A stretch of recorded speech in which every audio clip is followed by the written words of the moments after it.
Hello and welcome. I hope you're ready to get spooked because today we're talking about the old Royal Victoria Hospital in Montreal, Quebec.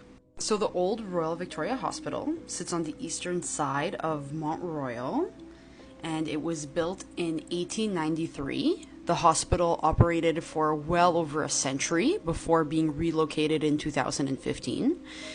In its time, the Royal Victoria witnessed tens of thousands of deaths over the lifespan. Rumors suggest that the old building had simply become too haunted for patients to recover peacefully anymore. We'll get into that. In the past, visitors would sometimes report seeing ghosts of former patients wandering the hallways wearing hospital gowns from the late 1800s.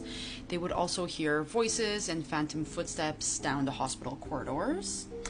Buzzers would often also go off in empty rooms, calling nurses to non-existing patients. And of course, the occasional flickering light and orbs have been seen here.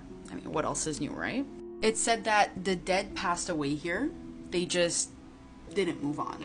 Now, this is one story that I read online about a former patient that stayed at the old Royal Victoria Hospital in 1996. So she had gotten surgery and was laying in bed, and she shares, "I woke up to a huge pool of blood on my bed in my pajamas. Thinking my stitches had opened, I rang the nurses. One nurse came in, then a second, then a third. They were baffled. My bandage was intact, no blood anywhere on my skin. So they decided to remove my bandage, thinking perhaps there was a leak somewhere around it.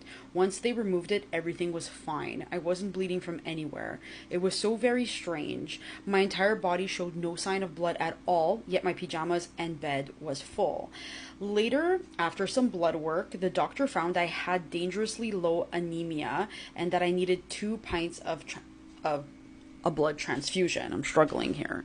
Despite being disturbed, she said this may have saved her life. She also shares that while she was recovering at the hospital, she happened to be walking in the hallway and she ran into an old lady with an intravenous pole. Okay, you know the thing that holds the IV? Yeah, that.